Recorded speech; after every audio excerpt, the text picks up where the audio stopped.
So it's been a few months since we last checked in on our projections for how COVID is going to affect your 2021 wedding. But also, what we need to cover now is how COVID is going to affect your 2022 wedding. To be clear, not expecting you to get married in both years, either your 2021 or your 2022 wedding.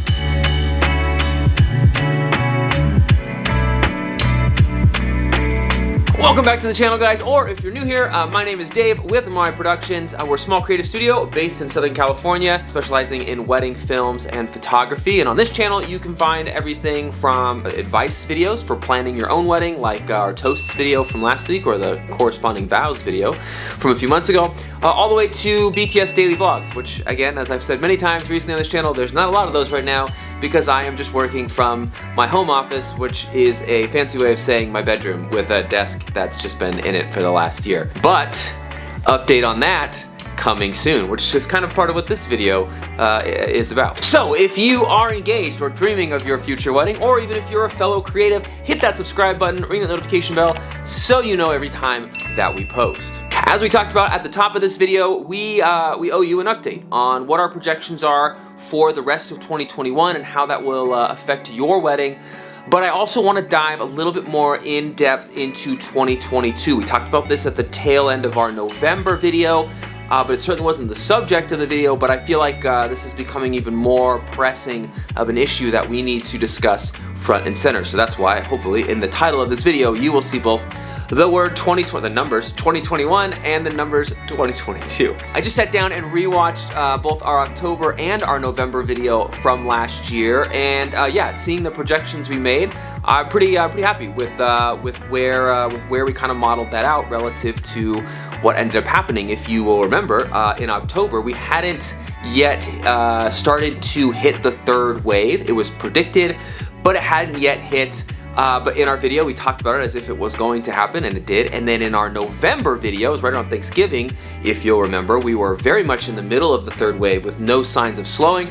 But in that video, we talked with the assumption that that wave would peak around the end of the year, early January, and that also has come to fruition. So I'm very happy with where those two videos are, and I'm very happy with the predictions and projections that we made in both of those videos. But yeah, I recognize that things are malleable, things are changing rapidly, and I also recognize that the stress and anxiety of planning your wedding around COVID means that you're just constantly probably, if you're anything like me with my own anxieties, that's just what anxiety is. Why am I saying like it's unique to me? Whatever. Anxiety loves to make you just loop things back over and over in your head and worry about them over and over again. So I am here to just reassure you once again and to provide you some updates on 2021 and then really talk about 2022 as well. So like in the first two videos, we'll break this down by kind of time of the year, starting with the beginning of the year, which we are now in the middle of March. So January, February, March, we don't really talk about anymore. But in both of those videos, we talked about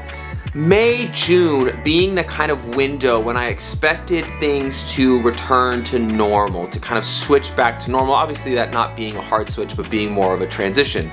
My dog is barking at a delivery man. Let me deal with that.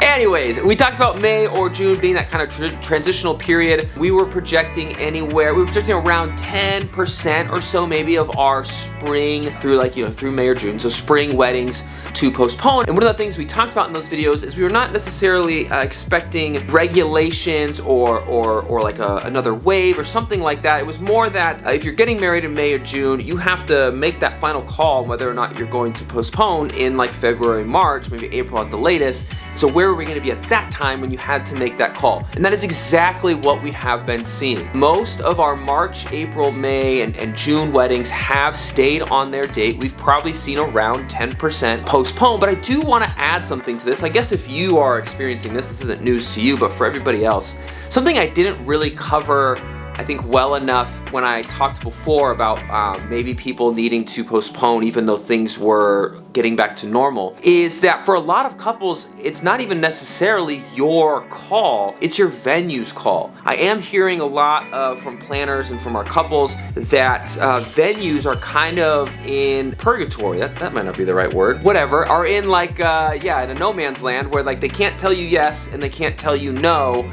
They want to hold your date of May or March or April or whatever, but because of guidelines, they can't fully commit to it until they get updated guidelines or until we hit a certain tier. So I am hearing of couples that beyond maybe themselves deciding they want to postpone so that more family can come or they don't have to worry about XYZ, I am hearing of couples that are having to postpone because of the venues holding back because of guidelines. So we'd always talked about guidelines being the point there, but yeah, venues are really the ones that are going to have to be the bearer of bad news. And I'm sure in most cases the venues don't want to, you know, put a hard line down on what you can and can't do, but the guidelines mean that they have to. Beyond that though, I think the reason why we're not seeing a ton of postponements in March, April, May, June is at this point, like, you know what you signed up for. So if you were originally in 2020 and postponed, or just were a new booking for the spring or early summer, you knew, we've known for the longest time that everything wouldn't be fully done. That the rollout of vaccines, that the return to normal would be this process that would be happening at the beginning through like the spring of 2021. So knowing that, you know, so if you're on this date, if you're on one of those dates, you knew that already. So I think that's why, even as things are definitely not fully back to normal, we're not seeing the levels of postponements that we saw last year. Now, postponement rates aside, let's jump into some more positive, optimistic updates for you in this video, and that is the speed of the vaccine rollout. We just heard the other day, I'm filming this on March 18th, we just heard the other day that the goal of 100 million shots in the first 100 days of the Biden presidency was already surpassed. I think we're on like day 58. So now they have a new updated goal of 150 million. All that to say, the vaccine rollout surprisingly is going very, very well and is going faster than projected. I think in my projections, I was just assuming that, you know, with the size and scope, the federal, like full, you know, country, national level of logistics that was going to need to be handled, that it was inevitable that there was going to be delays, that there was going to be missed, you know, delivery dates and projections. So I was kind of thinking like what they were projecting was best case scenario, and then that it would just kind of taper down from there. You know, the reality would just taper somewhere down from there.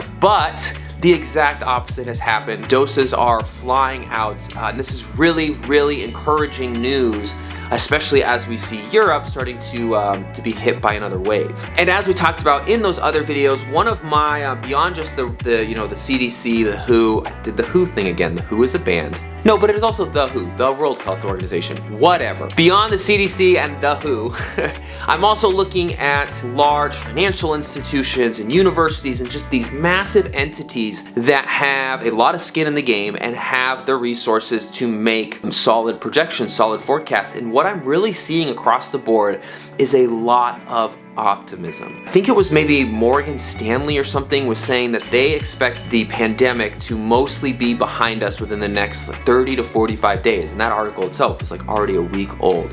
So I'm seeing a ton of optimism, which really makes me hopeful that May and June weddings will hit the targets that we projected all the way back in October, which is that there will be, you know, lasting guidelines, there will be things like that, but for the most part, your May and June wedding, you should be able to have it. You should be able to have it, and you should be able to dance. You should be able to not vastly limit your guest list. I could be wrong on that. You know, your venue is going to be the better one to talk to about that, but you should be able to have the wedding you wanted to have if you're getting married in May and June. Now, as optimistic as I am, as genuinely optimistic as I am, I don't want to hold back. I don't want to, I don't want to paint too rosy of a picture. So let's name the elephant in the room. Let's establish that there is an additional risk factor. Europe is seeing another surge based off of these variants. So will that surge, and I think Brazil as well, will that surge hit us here? Will our vaccine rollout get out ahead of it?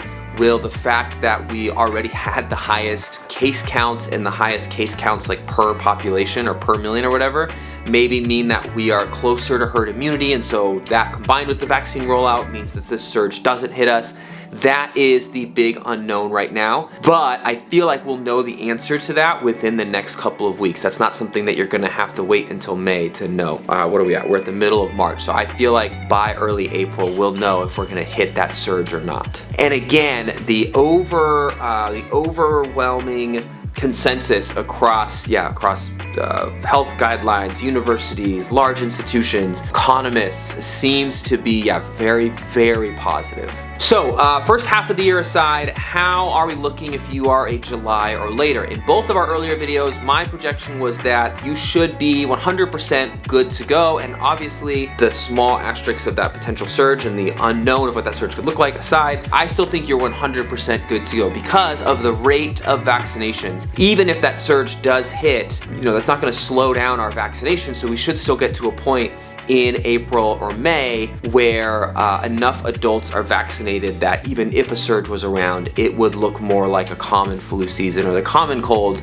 and less like a surge in hospitalizations and a strain on resources. So my projection holds that if you're July to the end of the year, you're good to go. But I do want to update on the little asterisks that we had talked about for the back half of the year. We had said that there probably would still be some holdover of just what we are now used to in terms of mask wearing, in terms of maybe spacing. I don't think we actually said spacing. I think we said maybe mask wearing and like banquet buffet, like buffet, lines that might not be an option. If you were trying to save money by having a buffet dinner instead of a plated dinner, that might not be an option through the end of 2021. The small update I will add to that is that seems to now be cemented. It seems like the health guidelines, at least on a national level or world level, the health guidelines will be to maintain some social distancing, to maintain, not sharing food and whatnot, and if you are at risk, at a higher risk, to maybe maintain a mask through the end of 2021. Like we're hearing Disneyland, for example, is gonna open back up, but they're gonna require masks at least through the end of 2021.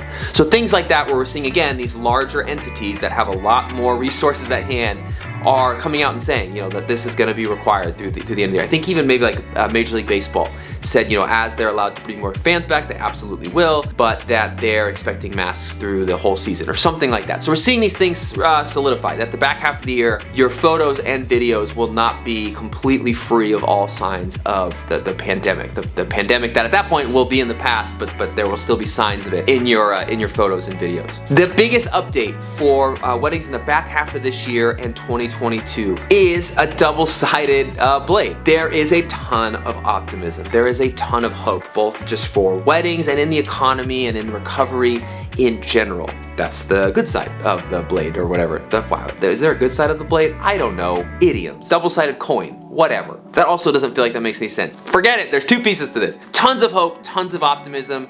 If you're married, getting married in the back half of the year, getting married in 2022, man, ride that optimism. Ride that wave. You have earned it. We've all earned it. We've all earned this just rush of hope and optimism and travel's right around the corner and going to the zoo that's right around the corner and all of that. Here's the other side of that. What we are experiencing here in the wedding industry and ourselves specifically is a rush in inquiries and bookings. And again, we touched on this a little bit in the past videos, but I need to reiterate this to you. 2022 brides, this is how COVID is still going to affect your wedding. You need to book all of your vendors right now. Right now. 2022 is turning out to be just as crazy as 2021 is going to be in terms of how busy we are as an industry. And I'm going to give you some real numbers. So we talked about in the last video an update to our recovery schedule, that instead of 2021 just looking like a 2x year where we would do all of 2020 and all of 2021,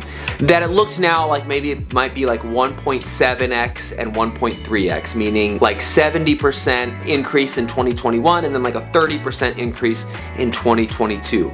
It's still way too early to tell where that is gonna shake out, like how busy 2022 is gonna be, but I do have some early numbers that are very, very surprising. So in years past, at this point in the year, for the next year out, so 9 months before the year even starts, in years past for us, we have had, when we were a smaller company, 0 weddings, 1 wedding, 0 weddings, 2 weddings, 3 weddings. And then as we grew, we got up to like 3 weddings, 6 weddings, and 6 weddings. So when we tripled in size over like a 5-year period, we went from having 2 weddings at this point, like booked for the next year, all the way up to like 6. That was the scale as we like tripled in size in like the overall number of weddings we're actually doing every year. For 2022, we currently have around 76. 76. And I say around because there's a lot of people that are postponing and they haven't locked in their dates. I don't know if they're gonna fall in 2021 or 2022, but it's about 76. So if you are getting married in 2022, you absolutely must jump on your vendors now and get them booked. Or even though things will be back to normal well before your wedding, you may end up feeling like you have to push because you're having a hard time finding a venue that fits your style, that fits your taste, and fits your budget. Or, you know, your photographer that you must have is just not taking 2022 weddings, or at least not taking any of the dates that you would consider having. So get on top of your vendors, especially if you are spring of 2022, because we are seeing, just like we saw last year, we are seeing couples that are playing it safe, either postponing or just playing it safe, that would have maybe got married in the fall of this year or some point this year and are pushing to next year. But because they're having to push to next year, they obviously don't want to wait until September or October of 2022. So not only do we have 70 weddings when we should only have like 5 or 6, the vast majority of those are March, April, and May. And then a little bit, you know, June I think is kind of the transitional month, and then like at least our July through the rest of 2022 is not crazy busy. So there it is. There is your spring 2021 and 2022 COVID wedding update. My hope is that this is our last update. My hope is that over the next couple months things will continue to return to normal and we won't need to update you on where things are going. But let me know in the comments below if you are engaged. What is your date? Have you had to postpone already? And how is it looking for you? And I'll give you an example because I know Erin Guilfoyle, one of our brides, who is very popular on YouTube. I was watching one of her videos and she was saying for her November wedding that they're considering postponing again, that they haven't yet sent out their official invites, even though like on the timeline they should have sent out their invites by now. So if you're a couple like that, let me know. Obviously we don't find out about that until you email us like, hey, we're postponing or we're seriously considering postponing. So it looks to us like the whole back half of the year like everybody's good to go. But if you are, if you're somebody, whether you're a client of mine or not, if you're somebody that is thinking of postponing, very different than proposing, later this year, let me know. This is too wordy.